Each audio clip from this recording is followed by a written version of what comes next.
The chapter that we are going to discuss today is national income. Sorry. So national income বলতে আমরা কি বুঝি? National income বলতে আমরা বুঝি যে একটা গোটা দেশের যে ফ্যাক্টরস অফ প্রোডাকশন আছে, ফ্যাক্টরস অফ প্রোডাকশন বলতে আমরা কি বুঝি? ফ্যাক্টরস অফ প্রোডাকশন বলতে আমরা আগের ক্লাসগুলোতে আলোচনা করেছি যে ল্যান্ড, লেবার, ক্যাপিটাল এবং এন্টারপ্রাইজ, এই চারটে হচ্ছে মেজর ফ্যাক্টরস অফ প্রোডাকশন। এই চারটে ফ্যাক্টরস অফ প্রোডাকশানের যে ইনকাম, অর্থাৎ ল্যান্ডের ইনকাম কি? ল্যান্ডের ইনকাম হচ্ছে আমরা জানি ওয়েজ। ল্যান্ডের ইনকাম হচ্ছে রেন্ট। লেবারের ইনকাম কি? ওয়েজ। ক্যাপিটালের ইনকাম ইন্টারেস্ট এবং এন্টারপ্রেনারের ইনকাম কি? প্রফিট। এই চারটে, প্রফিটকে আমি পাই দিয়ে ডিনোট করলাম। এই চারটে যে ইনকাম, এইগুলো কি? এগুলো হচ্ছে ফ্যাক্টরস এবং এগুলো কি? Income of the factor. Income of the factor, rent, wage, interest and profit.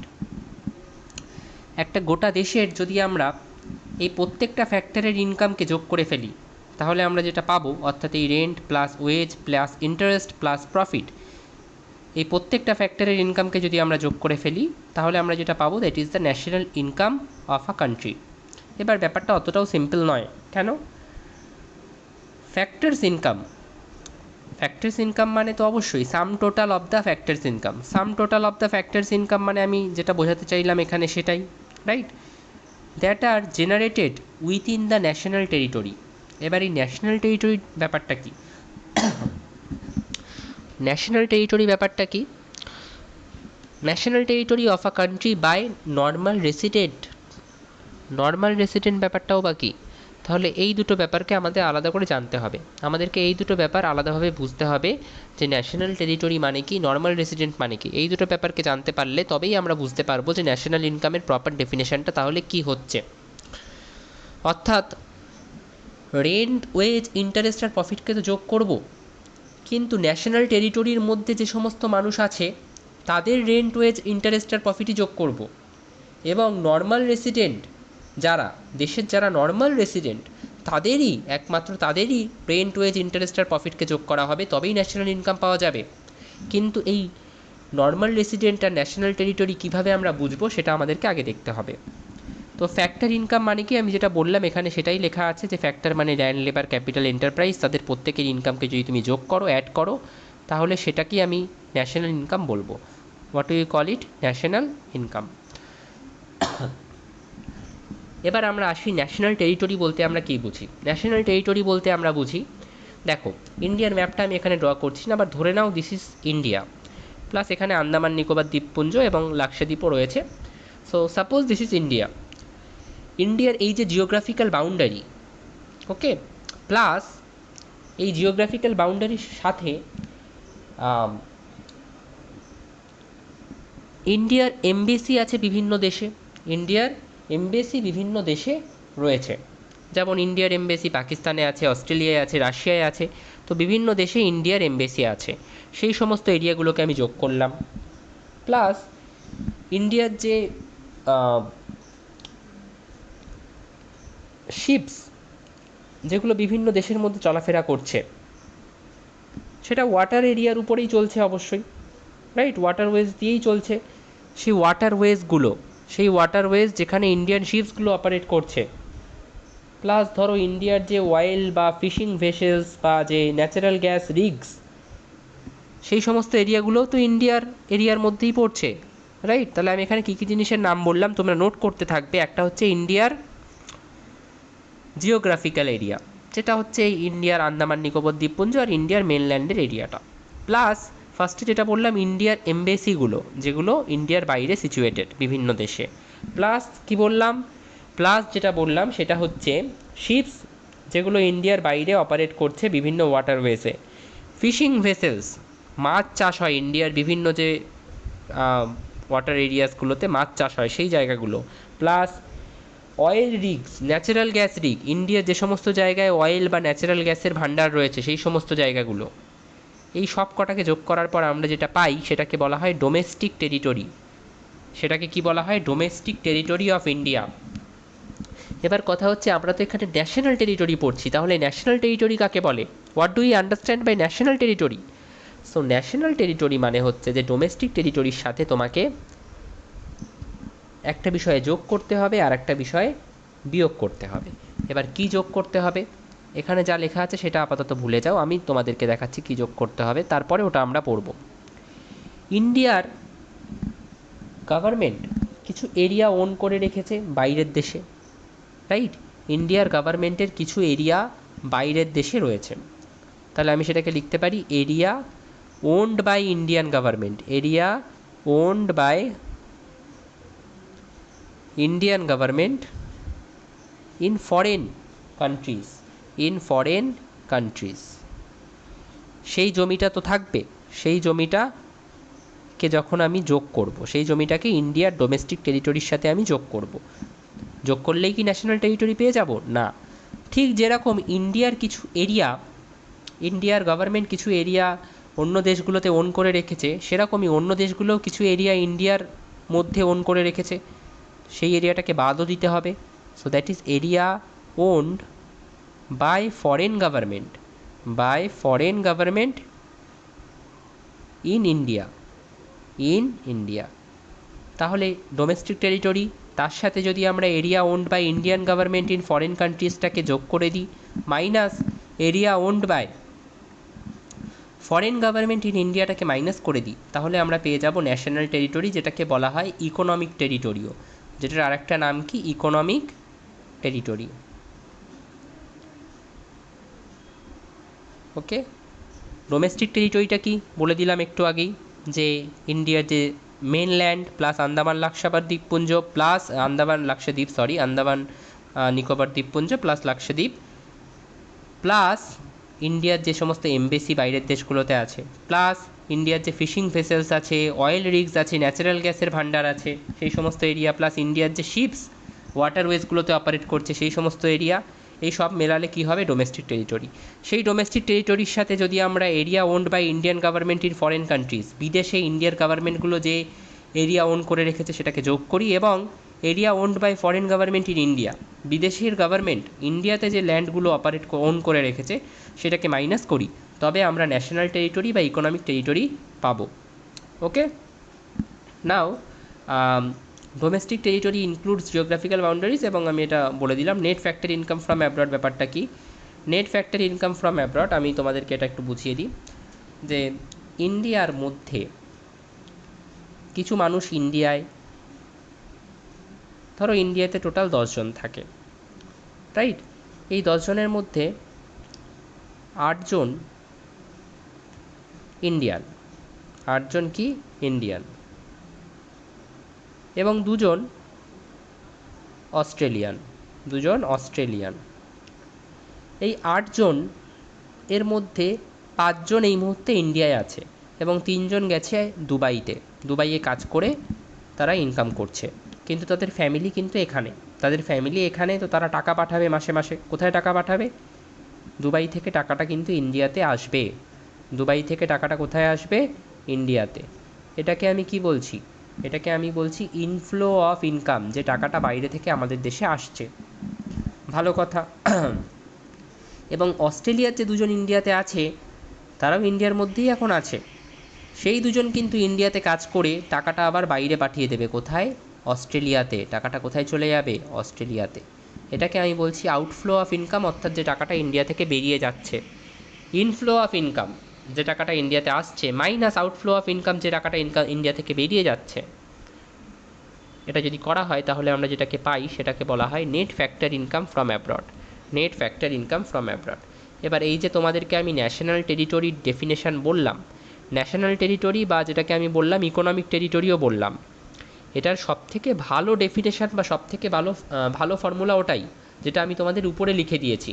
Domestic territory plus area owned by Indian government in foreign countries minus area owned by foreign government in Indian countries.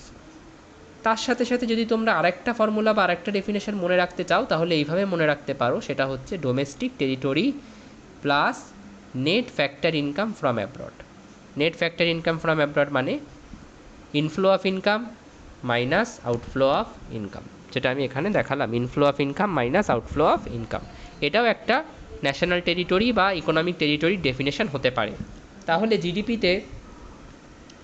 জিডিপিতে যে ব্যাপারটা দেওয়া ছিল, অর্থাৎ যেটাকে আমরা বললাম যে national territory, জিডিপিতে একটা কথা ছিল যে ন্যাশনাল টেরিটরি, সেই ন্যাশনাল টেরিটরি কাকে বলে আমরা বুঝে গেলাম। তাহলে কাকে বলে? ডোমেস্টিক টেরিটরি প্লাস ইন্ডিয়াতে বা ইন্ডিয়ান গভর্নমেন্ট ফরেন কান্ট্রিতে যে ল্যান্ডটা ওন করেছে, foreign land own by Indian government in foreign countries, in foreign, minus land owned by foreign government in India. এটাকে করলে আমি কি পেলাম? ন্যাশনাল টেরিটরি পেলাম। তাহলে ডেফিনেশানে ন্যাশনাল টেরিটরির ব্যাপারটা পরিষ্কার। এবার আমরা যেটা দেখব সেটা হচ্ছে নর্মাল রেসিডেন্ট কাকে বলে, কারণ এই ডেফিনেশানে নর্মাল রেসিডেন্টের কথাও বলা ছিল। তাহলে নর্মাল রেসিডেন্ট বলতে আমরা কি বুঝি? নর্মাল রেসিডেন্ট কীভাবে পাবো? প্রথমে আমরা নেব citizens who are not doing illegal activity. ইন্ডিয়াতে বসবাসকারী সেই সমস্ত ব্যক্তি যারা কোনো ইললিগাল অ্যাক্টিভিটির সাথে জড়িত নয়। ধরে নাও ইন্ডিয়াতে আছে টোটাল 150 জন। কতজন? 150 জন। এই 150 জনকেই কি আমরা নর্মাল সিটিজেন বলতে পারি বা নর্মাল রেসিডেন্ট বলতে পারি? না। কীভাবে আমি এটাকে ভাঙবো এবার তোমরা লক্ষ্য করো। তো এই 150 জন ইন্ডিয়াতে এই মুহূর্তে আছে। 150 জনের মধ্যে 5 জন ক্রিমিনাল আছে। 5 জন কি আছে? ক্রিমিনাল। তাহলে এই 5 জন কিন্তু প্রথমেই বাদ হয়ে যাবে, রাইট? কারণ এই 5 জন কিন্তু নর্মাল রেসিডেন্টের মধ্যে আসবে না।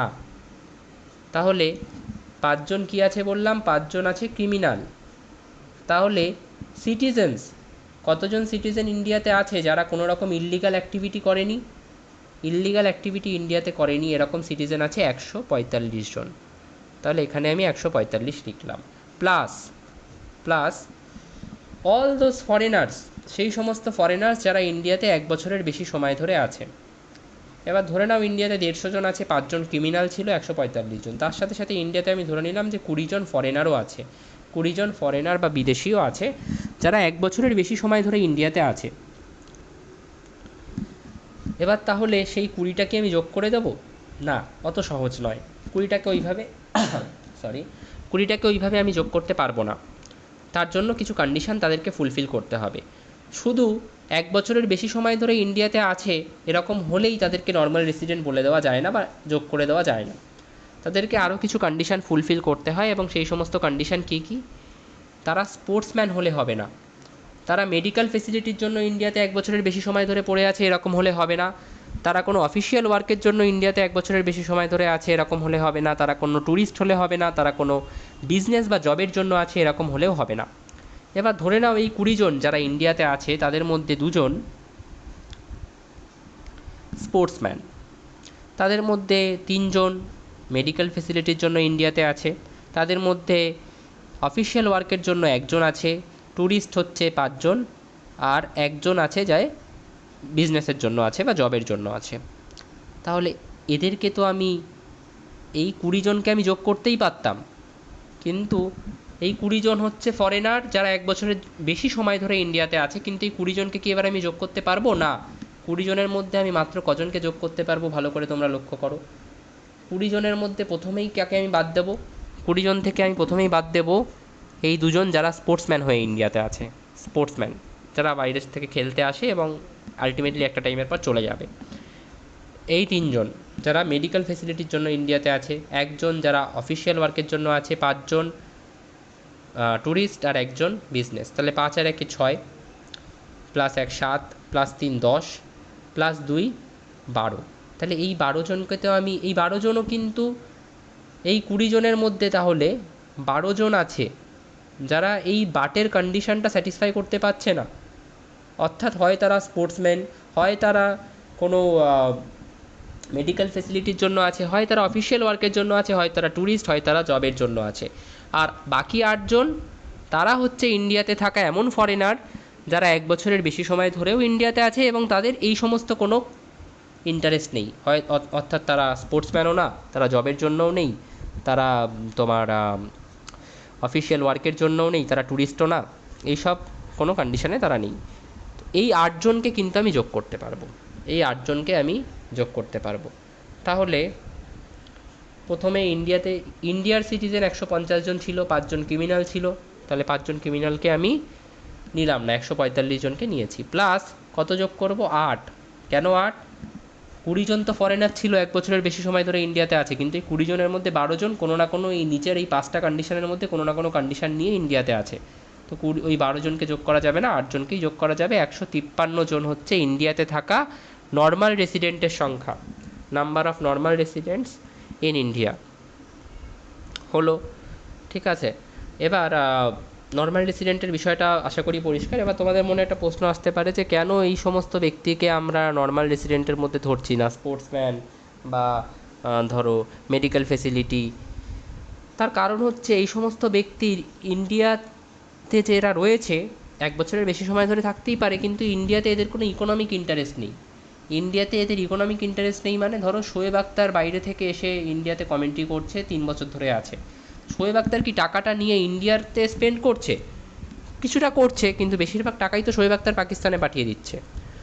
তো শোয়েব আক্তারের ইকোনমিক ইন্টারেস্ট কি ইন্ডিয়াতে রয়েছে, নাকি ইকোনমিক ইন্টারেস্ট পাকিস্তানে আছে? অবশ্যই শোয়েব আক্তারের ইকোনমিক ইন্টারেস্ট পাকিস্তানেই আছে।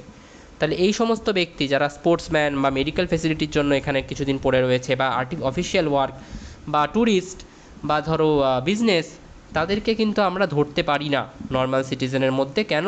কারণ তারা নর্মাল রেসিডেন্টের মধ্যে আসবে না, কারণ তাদের ইকোনমিক ইন্টারেস্ট ইন্ডিয়াতে নেই, তাদের ইকোনমিক ইন্টারেস্ট অন্য কোনো দেশের উপর রয়েছে।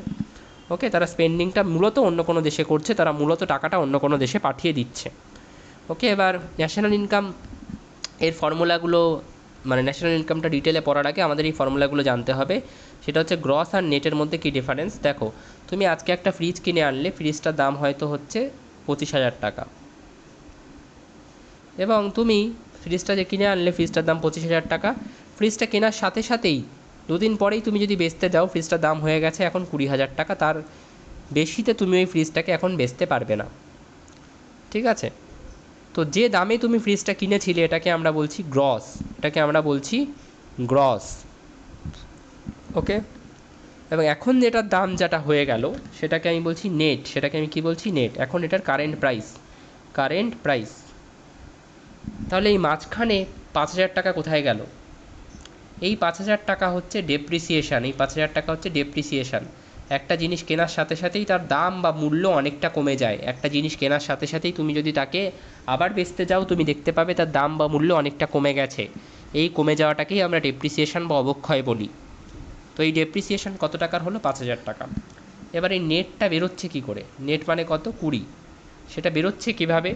সেটা বেরোচ্ছে গ্রস অর্থাৎ 25, তার থেকে ডেপ্রিসিয়েশান অর্থাৎ 5,000 টাকা মাইনাস করে। Right?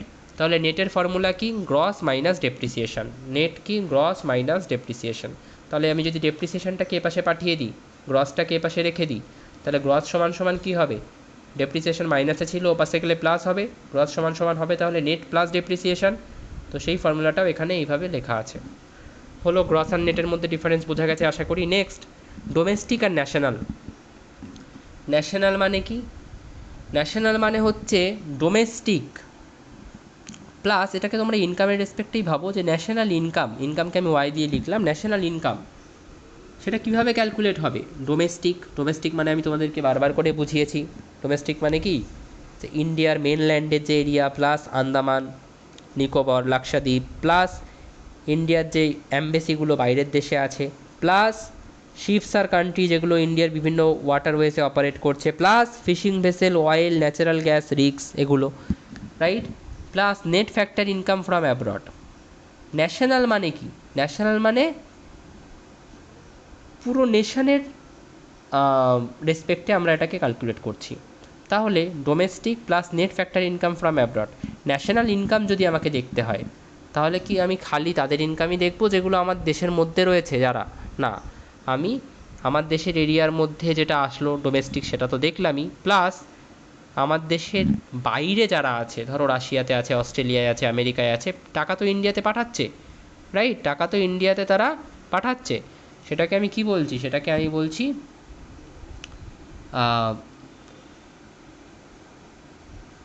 Income inflow, income inflow, যেটা আমার দেশে বাইরে থেকে ইনকাম আসছে। প্লাস কিছু মানুষ আমাদের দেশে আছে যারা ধরো বাইরের থেকে এসে কাজ করছে আমাদের দেশে, অস্ট্রেলিয়া, রাশিয়া, ইউএসএ, কানাডা, তারা টাকাটা নিশ্চয়ই বাইরে পাঠিয়ে দেবে, নিজের দেশে ফেরত পাঠিয়ে দেবে ফ্যামিলির কাছে। তো সেই টাকাটাকে আমাকে বাদ দিতে হবে। আমার দেশের ইনকামটা যদি আমাকে হিসাব করতে হয়, তাহলে সেই টাকাটা আমাকে বাদ দিতে হবে। তাহলে দ্যাট ইজ, আমি বাদ দিলাম ইনকাম আউটফ্লো, কত টাকা আসছে মাইনাস কত টাকা চলে যাচ্ছে। এবং এই ইনকাম ইনফ্লোটাকে আমি যোগ করলাম ডোমেস্টিকের ইনকামের সাথে। অর্থাৎ ডোমেস্টিকের ইনকামের সাথে বলতে আমার দেশের মধ্যে কত টাকা ইনকাম হচ্ছে, প্লাস টোটাল কত টাকা ইনকাম আসছে, প্লাস আন্দামান লাক্ষাবার এই আন্দামান লাক্ষাদ্বীপ কত টাকা ইনকাম আসছে, ঠিক আছে, সেটা অবভিয়াসলি আমার দেশের মধ্যেই, প্লাস বাইরের এমবেসিগুলো, যেগুলো ইন্ডিয়ার এমবেসি বাইরের দেশে আছে, সেগুলো থেকে কত টাকা ইনকাম আসছে, প্লাস শিপস আর ওয়াটারওয়েজে বিভিন্ন শিপস যেগুলো অপারেট করছে ইন্ডিয়ার, সেগুলো থেকে কত টাকা ইনকাম আসছে। সেগুলো তো ইন্ডিয়ার এই রকম এরিয়ার মধ্যে তুমি দেখতে পাবে না। ইন্ডিয়ার মেনল্যান্ডের এরিয়ার মধ্যে কি তুমি শিপসগুলোকে দেখতে পাবে না, সেগুলোকে আলাদা করে ধরতে হবে। Plus fishing vessels, oil, natural gas rigs, সেগুলো থেকে কত টাকা ইনকাম আসছে, সেই এরিয়াগুলো কি এর মধ্যে আছে না, সেগুলো ওয়াটারওয়েজ সমুদ্রের মধ্যে আছে, সেগুলোকেও ধরতে হবে।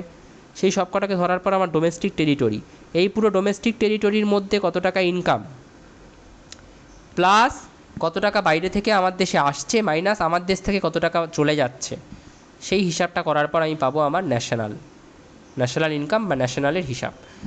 এবং এই income inflow minus income outflow, এটাকে আমরা কিভাবে লিখতে পারি, এটাকে আমরা ইনশর্ট লিখি net factor income from abroad, যেটা আমি তোমাদেরকে আগেই বলেছি। তো এখানে ইনশর্টে ফর্মুলাটা সেইভাবেই লেখা আছে। এবার তুমি যদি ডোমেস্টিকটাকে এপাশে রেখে দিয়ে ন্যাশনালটাকে, এই নেট ফ্যাক্টর ইনকাম ফ্রম অ্যাব্রডটাকে এপাশে পাঠিয়ে দিতে চাও, তাহলে ওটা মাইনাস হয়ে যাবে। তো সেই ফর্মুলাটা সেই রেসপেক্টেও লেখা আছে। নেক্সট হচ্ছে market price versus factor cost.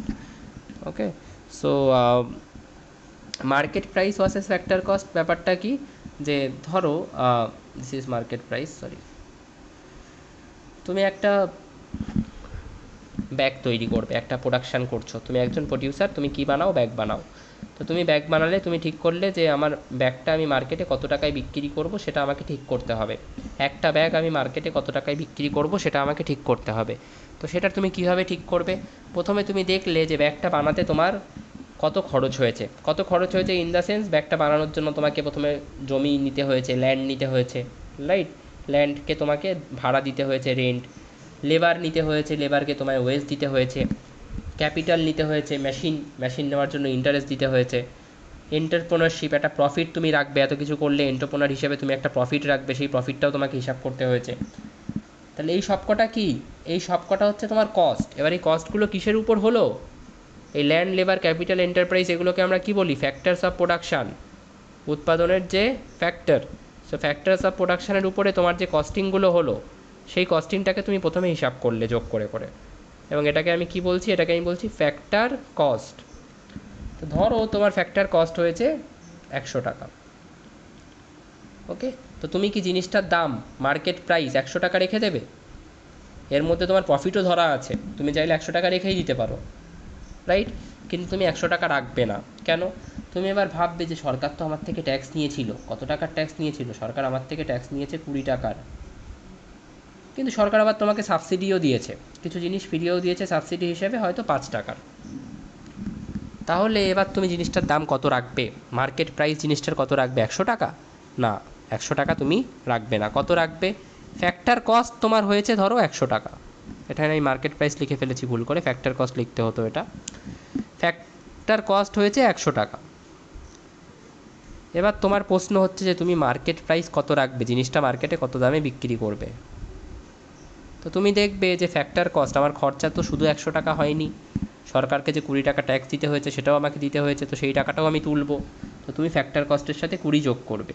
তারপরে তুমি দেখবে যে সাবসিডি হিসেবে 5 টাকা সরকার আমাকে দিয়েছে, তো সেই টাকাটা আমি বাদ দিয়ে দিতে পারি, সেই টাকাটা তো আমি পেয়ে গেছি, ওটা আমি বাদ দিয়ে দেবো। তাহলে 100 + 20 - 5, 115, এটা তুমি মার্কেট প্রাইস রাখবে। তাহলে মার্কেট প্রাইসটা বেরোচ্ছে কীভাবে, ফ্যাক্টর কস্টের সাথে আমি, ফ্যাক্টর কস্ট কত 100, তার সাথে আমি কি করলাম, +20 করলাম, এটা আমার ফ্যাক্টর কস্ট, তার সাথে আমি প্লাস কি করলাম, ট্যাক্স, বাদ দিলাম কি, সাবসিডি, যেটা বেরোলো সেটা আমার মার্কেট প্রাইস। তাহলে factor cost plus tax minus সাবসিডিকে শর্টে লেখা হয় net indirect tax, indirect tax minus subsidy, right. তো factor cost plus net indirect ট্যাক্সকে আমি কী লিখবো, মার্কেট প্রাইস। ঘুরিয়ে লেখা যায় factor cost equals to market price minus net indirect tax. তো আশা করি পুরো ব্যাপারটা ক্লিয়ার হলো। এবার আমরা দেখব যে জিডিপি ডেফিনেশান, জিএনপির ডেফিনেশান সেগুলো আমরা দেখব। প্রথমে আমরা দেখব গ্রস ডোমেস্টিক প্রোডাক্ট কাকে বলে এবং প্রত্যেকটা জিনিসের একটা মিনিং আছে। GDP, at market price, at market price, market প্রাইসে জিডিপিটা বলতে হবে। তো জিডিপির ডেফিনেশানটা তোমরা ডেফিনেশান পড়ে তোমাদের মনে রাখতে হবে না, তোমরা এমনি মনে রাখতে পারবে শুধু নামটা দিয়ে, শুধু নামটা ইউজ করে। কিভাবে দেখো, গ্রস, প্রত্যেকটা শব্দের একটা মানে আছে। জি মানে কি? গ্রস। জিডিপি মানে হচ্ছে গ্রস ডোমেস্টিক প্রোডাক্ট, জি মানে হচ্ছে গ্রস, ডি মানে হচ্ছে ডোমেস্টিক, ডোমেস্টিক, পি মানে হচ্ছে প্রোডাক্ট। ওকে, এবার এমপি মানে হচ্ছে মার্কেট প্রাইস। জিডিপি মানে কি তাহলে? প্রথমে আগে বলি গ্রস মানে কি। গ্রস মানে, যখন আমি বলছিলাম তোমাদেরকে, আমি যখন বোঝালাম যে গ্রস আর নেটের মধ্যে ডিফারেন্স, এই 25,000 টাকাটা ছিল গ্রস। এর 25,000 টাকাটার মধ্যে কি ডেপ্রিসিয়েশান আমি বাদ দিয়েছি? নেট হলে ডেপ্রিসিয়েশান বাদ দিয়ে আমি 5 বাদ দিয়ে 20 লিখেছি, কিন্তু 25,000-এর মধ্যে কি আমি কোথাও ডেপ্রিসিয়েশান বাদ দিয়েছি? দিইনি। তাহলে গ্রসে কিন্তু ডেপ্রিসিয়েশান বাদ দেওয়া হয় না। সো এটাকে আমি লিখব ইনক্লুসিভ অফ ডেপ্রিসিয়েশান। গ্রস শব্দটার মানে কি? Inclusive of depreciation. ডোমেস্টিক মানে কি? যেটা ক্যালকুলেট হবে, যে প্রোডাক্টটা বা যে ইনকামটা ক্যালকুলেট হবে বা যে ভ্যালুটা ক্যালকুলেট হবে, সেটা ডোমেস্টিক এরিয়ার মধ্যে ক্যালকুলেট হবে বা ডোমেস্টিক টেরিটরির মধ্যে ক্যালকুলেট হবে। ডোমেস্টিক টেরিটরির মধ্যে ক্যালকুলেট হবে। ডোমেস্টিক টেরিটরি কি সেটা আমি তোমাদেরকে অলরেডি বুঝিয়েছি। তাহলে নাও মাই পয়েন্ট ইজ, জিডিপি মানেটা কি? তাহলে এই প্রত্যেকটা জিনিসের কিন্তু একটা মিনিং বেরোলো। গ্রস মানে ইনক্লুসিভ অফ ডেপ্রিসিয়েশান, ডেপ্রিসিয়েশান ধরে। ডোমেস্টিক মানে ডোমেস্টিক টেরিটরি রেসপেক্টে ক্যালকুলেট হবে। এইবার তোমরা ডেফিনেশানটা পড়ো। জিডিপি অ্যাট মার্কেট প্রাইসের ডেফিনেশান কি? ইট refers to the market value. এই মার্কেট ভ্যালুটা কেন আসলো? কারণ জিডিপি অ্যাট মার্কেট প্রাইস বলা হচ্ছে, জিডিপি অ্যাট মার্কেট প্রাইস, যেহেতু জিডিপি অ্যাট মার্কেট প্রাইস বলা হচ্ছে তাই এই মার্কেট ভ্যালুটা আসলো। কিসের market value? Market value of final goods and service. Final goods and service মানে কি? ফাইনাল গুড অ্যান্ড সার্ভিস সম্পর্কে আমি আগের ক্লাসগুলোতে বলেছি। ফাইনাল গুডস অ্যান্ড সার্ভিস হচ্ছে সেই সমস্ত গুড অ্যান্ড সার্ভিস যেগুলোকে ডিরেক্টলি কনজামশন করা যায়, যেগুলোকে ডিরেক্টলি কনজামশন করা যায় আর কোনো রকম প্রোডাকশানের স্টেজের মধ্যে দিয়ে তাকে যেতে হবে না। যেমন ধরো আমি একটা জামা কিনে এনেছি, আমি এটা ডিরেক্টলি পরতে পারবো। যেমন ধরো আমি একটা গাড়ি কিনেছি, আমি এটা ডিরেক্টলি চালাতে পারবো, ডিরেক্টলি কনজামশন করতে পারবো। So this are final good. কিন্তু ধরো আমি একটা গাড়ির স্টিয়ারিং কিনে এনেছি, আমি এটা চালাতে পারবো, কিছু করতে পারবো না, এটা ফাইনাল গুড নয়। আমি ধরো একটা কাপড় কিনে এনেছি, জামা না কাপড়, জামা তৈরি করতে হবে ওটা দিয়ে, এই কাপড়টাকে আমি ডিরেক্টলি কনজামশন করতে পারবো না। So this is not final good, this is intermediate good. তো এখানে কিসের ভ্যালুর কথা বলা হচ্ছে? Market value of what? Market value of final goods and services. ঠিক আছে, যেগুলো কনজামশনের জন্য পুরোপুরি রেডি। প্রডিউসড, কোথায় প্রডিউস হয়েছে এই ফাইনাল গুডস অ্যান্ড সার্ভিসগুলো? ন্যাশনাল টেরিটরির মধ্যে না ডোমেস্টিক টেরিটরির মধ্যে? এই অলরেডি ডি থেকে বেরিয়ে এসছে ডোমেস্টিক টেরিটরি, এখানেও সেটা লেখা আছে within the domestic territory of a country. এবার গ্রস শব্দটার মানে কি ছিল? ইনক্লুসিভ অফ ডেপ্রিসিয়েশান, তো সেটাই দেখো লেখা আছে ইনক্লুসিভ অফ ডেপ্রিসিয়েশান। এবং during the period of an accounting year, নির্দিষ্ট একটা বছরের মধ্যে। তাহলে জিডিপি অ্যাট মার্কেট প্রাইস মানে কি? Market value of all goods and service. কোন এরিয়ার মধ্যে? Market value of all final goods and service. কোন এরিয়ার মধ্যে? ডোমেস্টিক এরিয়া বা ডোমেস্টিক টেরিটরির মধ্যে। ডেপ্রিসিয়েশান ধরে না ডেপ্রিসিয়েশান ছাড়া? ডেপ্রিসিয়েশান ধরে, ইনক্লুসিভ অফ ডেপ্রিসিয়েশান, ডিউরিং একটা নির্দিষ্ট ইয়ারের মধ্যে। ওকে, এবার নেক্সট হচ্ছে নেট ডোমেস্টিক প্রোডাক্ট। জিডিপি আর এনডিপি, জিডিপি আর এনডিপি অর্থাৎ গ্রস ডোমেস্টিক প্রোডাক্ট আর নেট ডোমেস্টিক প্রোডাক্টের মধ্যে ডিফারেন্স কিছুই নেই, খালি একটা জায়গাতেই ডিফারেন্স। তোমাদেরকে আমি বলেছিলাম যে গ্রস থেকে নেটে যেতে গেলে কি করতে হয়, গ্রস থেকে নেটে যেতে গেলে কি করতে হয়। তো নেট আমি আগে দেখিয়েছি এই ফর্মুলাটা, নেট হচ্ছে গ্রস মাইনাস ডেপ্রিসিয়েশান, রাইট? তো এবার নেটের জায়গায় তুমি বসিয়ে দাও net domestic product at market price. সেটা কীভাবে বেরোবে? গ্রস থেকে ডেপ্রিসিয়েশান বাদ দেবো, তাহলে জিডিপি অ্যাট মার্কেট প্রাইস থেকে যদি আমি ডেপ্রিসিয়েশান বাদ দিয়ে দিই, কী পেয়ে যাব? Net domestic product at market price, সেটাকে আমি কীভাবে লিখতে পারি? ইট refers to the market value of final goods and service. পুরো সেম তো, জিডিপিতে যা লেখা ছিল তাই। Refers to the market value of final goods and services produced within the domestic territory, এই অবধিও সেম। অফ আ কান্ট্রি, এই অবধি সেম। এবার এইখানে ডিফারেন্স, এক্সক্লুডিং ডেপ্রিসিয়েশন, অর্থাৎ ডেপ্রিসিয়েশন বাদ দিয়ে। আমরা ডেপ্রিসিয়েশন বিয়োগ করে দিলাম বা বাদ দিয়ে দিলাম। কেন? কারণ এটা নেট ডোমেস্টিক প্রোডাক্ট। নেটে যেতে গেলে কী করতে হয়? গ্রস থেকে ডেপ্রিসিয়েশন বাদ দিতে হয় during the period of an accounting year. তো নেট ডোমেস্টিক প্রোডাক্ট কীভাবে বেরোলো? জিডিপি অ্যাট মার্কেট প্রাইস থেকে আমরা ডেপ্রিসিয়েশন বাদ দিয়ে দিলাম। Okay, so that's it. Now gross national product at market price. Gross domestic product যা, গ্রস ন্যাশনাল প্রোডাক্টও তাই, খালি একটা জায়গায় ডিফারেন্স আসবে। গ্রস মানে কি? গ্রস মানে তোমাদেরকে আমি বুঝিয়েছি, গ্রস মানে হচ্ছে ইনক্লুসিভ অফ ডেপ্রিসিয়েশন, ডেপ্রিসিয়েশন ধরে, ডেপ্রিসিয়েশন বাদ দিয়ে না, ইনক্লুসিভ অফ ডেপ্রিসিয়েশন। আগে কি ছিল? Gross domestic product. ডোমেস্টিক মানে ছিল ডোমেস্টিক টেরিটরি, এখন এসে গেছে গ্রস ন্যাশনাল প্রোডাক্ট। ন্যাশনাল মানে কি? ন্যাশনাল টেরিটরি, বা যেটাকে আমরা বলতাম ইকোনমিক টেরিটরি। তাহলে পুরো definition same. Gross domestic product at market প্রাইসের যা ডেফিনেশন ছিল পুরো সেম ডেফিনেশন, খালি একটা জায়গায় চেঞ্জ হবে। কি সেটা দেখো আগে। It refers to the market value of final goods and service, পুরো same, within the national territory. আগে সেটা ছিল ডোমেস্টিক টেরিটরি, এখন এটা হয়ে গেল ন্যাশনাল টেরিটরি, বাকি সব same, inclusive of depreciation of during the period of an accounting year. তো কোনো সমস্যা হওয়ার কথা না এটা তোমাদের। Next, net national product at market price. আবার সেম কনসেপ্ট, গ্রস থেকে নেটে যেতে গেলে কী করতে হবে? ডেপ্রিসিয়েশন বাদ দিতে হবে, জি মাইনাস ডেপ্রিসিয়েশন। তাহলে net national product at market price কীভাবে বেরোবে? Gross national product at market price minus depreciation.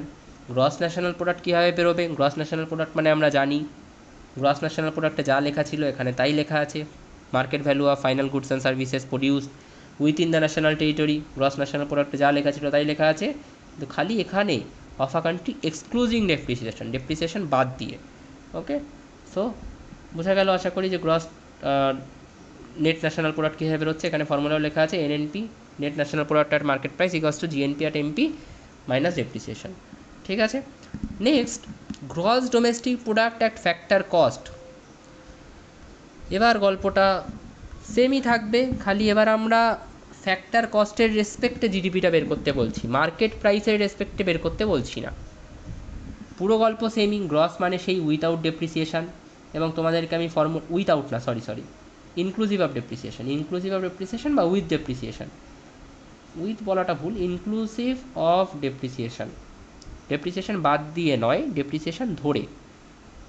ঠিক আছে, ডোমেস্টিক মানে কি? Domestic territory. তাহলে এই গল্পগুলো পুরোই সেম, তোমাদের আমি দেখিয়েও দিই। উইথিন দ্য ডোমেস্টিক টেরিটরি পুরো সেম, ইনক্লুসিভ অফ ডেপ্রিসিয়েশন পুরো সেম, ডিউরিং অ্যান অ্যাকাউন্টিং ইয়ার পুরো সেম। তাহলে পুরোটাই কিন্তু সেম, খালি চেঞ্জটা কোথায় আসবে?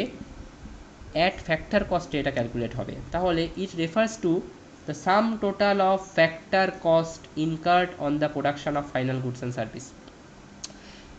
ডোমেস্টিক টেরিটরির মধ্যে, ডোমেস্টিক মানে ডোমেস্টিক টেরিটরি, তার মধ্যে যত ফাইনাল গুডস অ্যান্ড সার্ভিস তৈরি হয়েছে সেগুলো তৈরি করতে যত ফ্যাক্টর লেগেছে, ল্যান্ড, লেবার, ক্যাপিটাল, এন্টারপ্রাইজ, সেই সমস্ত ফ্যাক্টরের যাবতীয় কস্ট যদি আমরা যোগ করি, টোটাল করি, সাম করি, তাহলে আমরা যেটা পাবো সেটা হচ্ছে জিডিপি অ্যাট ফ্যাক্টর কস্ট। ঠিক আছে, কি বললাম?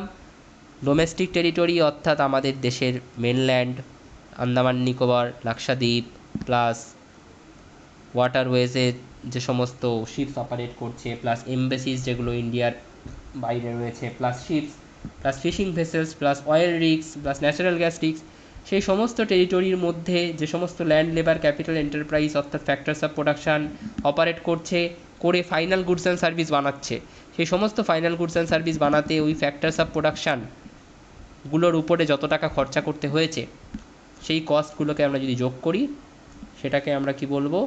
Gross domestic product at factor cost. এবার net domestic product at factor cost কীভাবে বেরোবে? তো গ্রস থেকে নেট বের করতে গেলে কী করতে হয়? গ্রস মাইনাস ডেপ্রিসিয়েশন করতে হয়। তো পুরো ফর্মুলাটা মানে পুরো ডেফিনেশনটাই same, sum total of factor cost incurred on the production of final goods and service within the domestic territory excluding, খালি ডেপ্রিসিয়েশনটা বাদ দিয়ে দেবো, ইনক্লুডিং বা ইনক্লুসিভ না, এক্সক্লুডিং মানে বাদ দিয়ে দেবো। তাহলে দেখো এখানে তাই লেখা আছে, NDP at factor cost equals two GDP at factor cost minus depreciation. বাকি পুরোটাই সেম। গ্রস ন্যাশনাল প্রোডাক্ট কীভাবে বেরোবে, সেম জিনিস, পুরো ডেফিনেশনে চেঞ্জ হবে না, খালি এই জায়গাটাই চেঞ্জ হয়েছে। আগে কি ছিল, gross domestic product at factor cost, এখানে হয়েছে gross national product at factor cost. National product মানে কি, ন্যাশনাল টেরিটরি বা ইকোনমিক টেরিটরি। তাহলে তুমি ডেফিনেশনটা পড়ে দেখো, পুরো সেম, খালি একটা জায়গাতেই চেঞ্জ হবে, সেটা হচ্ছে ইট refers to the sum total of factor cost incurred. পুরো সেম, পুরো সেম, খালি এখানে দ্য ন্যাশনাল টেরিটরিতে চেঞ্জ হয়ে যাবে, বাকি সব সেম, ইনক্লুসিভ অফ ডেপ্রিসিয়েশন সব সেম। ঠিক আছে, খালি ডোমেস্টিক টেরিটরিটা হয়ে যাবে ন্যাশনাল টেরিটরি। আর নেট ন্যাশনাল প্রোডাক্ট কী হবে, গ্রস ন্যাশনাল প্রোডাক্ট থেকে নেটে আসতে গেলে কী করতে হবে, গ্রস মাইনাস ডেপ্রিসিয়েশন। তাহলে আগে যেটা ইনক্লুসিভ অফ ডেপ্রিসিয়েশন লেখা ছিল, এখন সেটা লেখা থাকবে এক্সক্লুডিং ডেপ্রিসিয়েশন। তাহলে নেট ন্যাশনাল প্রোডাক্টের ফ্যাক্টর কস্ট পেতে গেলে কী করতে হবে, গ্রস ন্যাশনাল প্রোডাক্টের ফ্যাক্টর কস্ট থেকে ডেপ্রিসিয়েশন বাদ দিতে হবে। ওকে, নেক্সট ক্লাসে আমরা পড়বো methods to measure the national income.